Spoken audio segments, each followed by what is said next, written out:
समर्थ सदगुरुदेव श्री रामलाल जी सियाग दादा गुरुदेव ओम श्री गंगाई नाथ जी योगी। ब्रह्मांड की सारी मानव जाति को जय गुरुदेव, जय दादा गुरुदेव। गुरु सियाग सिद्ध योग जो ऑटोमेटिक योग है, फायदे का काम है, इसमें घाटा बिल्कुल ही नहीं है। आप अपना काम करते हुए बस नाम जप कीजिए, 2 टाइम ध्यान कीजिए, जो होगा ऑटोमेटिक होगा। आपको कहीं जाना नहीं है, 1 रुपये भी आपको लगेगा नहीं। ब्रह्मांड की सबसे सरल आराधना है। और बिल्कुल आपको अगर मानना नहीं आता है तो आप गुरुदेव का, जो सदगुरुदेव है उनका जो संजीवनी मंत्र है, राधा कृष्ण का मंत्र है, वो मंत्र आप सुन लीजिए। आपका जीवन सफल हो जाएगा, आपका हर काम सफल हो जाएगा, आपकी सारी समस्याओं का समाधान हो जाएगा। अगर आपके भौतिक जीवन में इस मंत्र का जप करने से, राधा कृष्ण का मंत्र का जप करने से सारी समस्याओं का समाधान होता है। आपको रुपए पैसा तो लग नहीं रहा है, ना आपका कोई टाइम लग रहा है। आप अपना काम करते हुए ये आराधना कर सकते हो। इस आराधना में आपको केवल नाम जप करना है, जिसमें जीभ और होठ हिलने नहीं चाहिए। और जो आगे की प्रक्रिया होगी सदगुरुदेव द्वारा ऑटोमेटिक होगी, उसमें आपको कुछ करना नहीं है, केवल आपको नाम जप करना है, 2 टाइम ध्यान करना है। गुरु सियाग सिद्ध योग की किताब सिद्ध योग की, जिसमें आज आगे का वीडियो देखते हैं गुरुदेव क्या लिखते हैं। और इस किताब की सिद्ध योग की हर बात सरल और सत्य होती नजर आ रही है। बिल्कुल सरल आराधना, आप ये आराधना कीजिए, वीडियो पूरा देखिए और ज्यादा से ज्यादा शेयर कीजिए। और जो आपके आसपास में कोई बीमार है, कोई परेशानी में है, उसको आप ये वीडियो बताइए, गुरुदेव के बारे में बताइए। सोशल मीडिया से संजीवनी मंत्र सुना दीजिए, आपका भला हो जाएगा, अगले का भला हो जाएगा। आपको कुछ करना नहीं, आपको बताना है। वीडियो पूरा देखिए, ज्यादा से ज्यादा शेयर कीजिए। शर्म संकोच और हठ धर्मिता की आखिर नहीं चल सकी 15 जून 1988। गुरुदेव क्या बताते हैं, मैं प्रारंभ में ही स्पष्ट कर चुका हूं कि मैंने कभी किसी धार्मिक ग्रंथ का अध्ययन नहीं किया है। मुझे तो कुछ भी प्राप्त हुआ, उसमें किसी प्रकार का मानवीय अभ्यास या बुद्धि का लेस मात्र भी सहयोग नहीं रहा है। अनायास सब कुछ मिलता ही गया।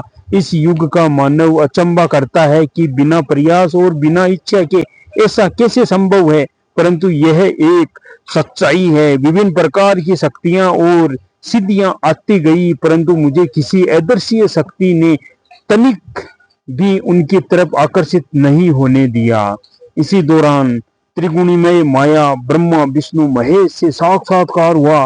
प्रथम व्यक्ति आगे सीधा चल रहा था, वह अप्रभावित सीधा चलता हुआ मेरे सामने से गुजर गया। उसके बारे में मुझे विश्वकर्मा की अनुभूति कराई गई। दूसरे नंबर पर चलने वाला व्यक्ति बहुत चंचल था, उसका हर अंग निरंतर गतिमान था। क्षण भर में वह सब दिशाओं में देख लेता था। उसके बारे में मुझे नारायण की अनुभूति करवाई गई थी। इतने में तीसरा व्यक्ति यह कहता हुआ भागता आया कि सबको मार आया। उस समय वे तीनों ठीक मेरे सामने से गुजर रहे थे। बीच वाले व्यक्ति ने कहा, उसे मार सकते हो? उसने कहा, हाँ। इस पर उसने मेरी तरफ इशारा कर दिया। वे तीनों दक्षिण से उत्तर की तरफ जा रहे थे। मैं बाईं तरफ पूर्व की ओर मुंह के रास्ते के किनारे थोड़ी दूरी पर खड़ा था। तीसरा व्यक्ति बिना देखे ही मेरी तरफ चल दिया। 2-4 कदम आगे बढ़कर जो ही उसने मेरी तरफ देखा, संकोचवश शर्मिंदा होकर ठिठक कर खड़ा हो गया और दूसरे नंबर वाले व्यक्ति से बोला, इनकी तो मैं बहुत इज्जत करता हूँ, इन्हें कैसे मार सकता हूँ? उसने जो कुछ कहा उसका ऐसा ही कुछ भाव था।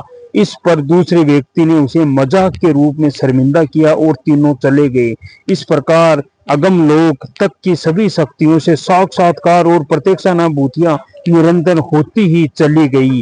एक संत मत को मानने वाला बुढ़ा व्यक्ति जहां मैं काम करता था, मेरी सीट के पास आकर बैठ जाता और इस प्रकार की अनुभूतियां बड़ी दिलचस्पी से पूछता रहता था।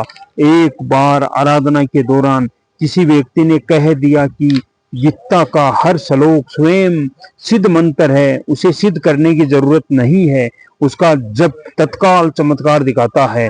इस पर मैंने गीता के 11वें अध्याय का 38, 39, 40वें श्लोकों तीनों का जप प्रारंभ कर दिया।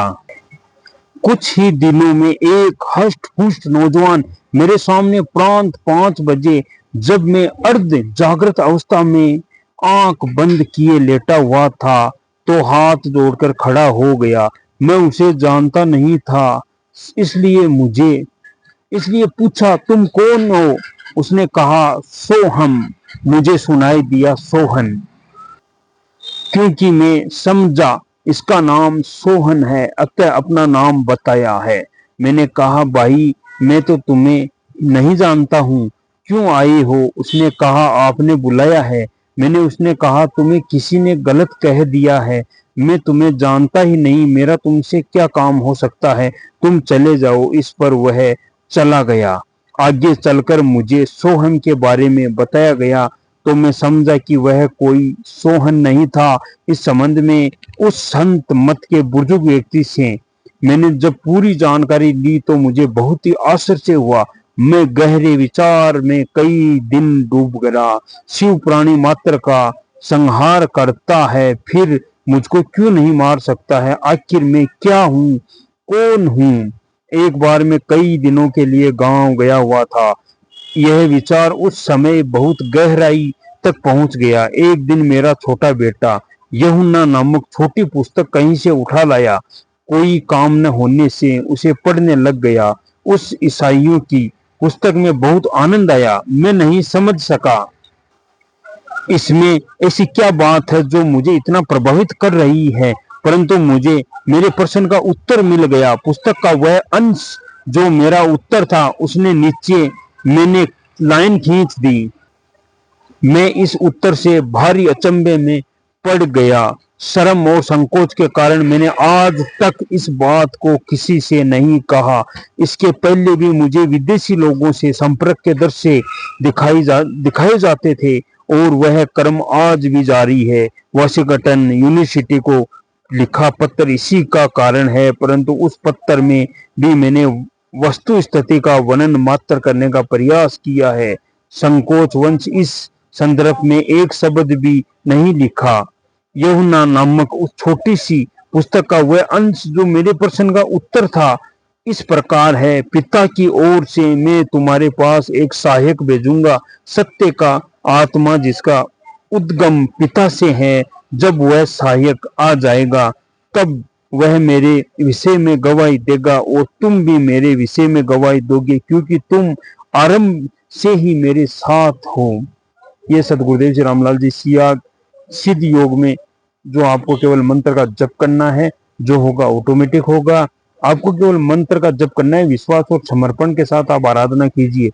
आप मान के चलिए, भौतिक जीवन में आपको जितनी समस्या है वो समस्याएं मात्र इसी एक मंत्र से ठीक हो जाएगी। और आपको क्या चाहिए? आपके जीवन में आपको आनंद मिल जाए, आपका आराधना आपकी हो जाए और आपको भगवान मिल जाए, तो और क्या चाहिए? मनुष्य जीवन जो मिलता है मोक्ष के लिए जी मिलता है, और मोक्ष जीते जी मिलता है। अगर आपको मोक्ष पाना है तो गुरु सियाग सिद्ध योग तो सदगुरुदेव का मंत्र सुन लीजिए और मोक्ष आपको मिल जाएगा। आप आराधना कीजिए, मंत्र का जप कीजिए, जो होगा ऑटोमेटिक होगा। कहीं आपको जाना नहीं है, 1 रुपया भी देना नहीं है, बिल्कुल निःशुल्क है। आप केवल आराधना कीजिए, लेकिन होगा वही जो कल की चाहेगा। जय गुरुदेव जी, जय दादा गुरुदेव जी।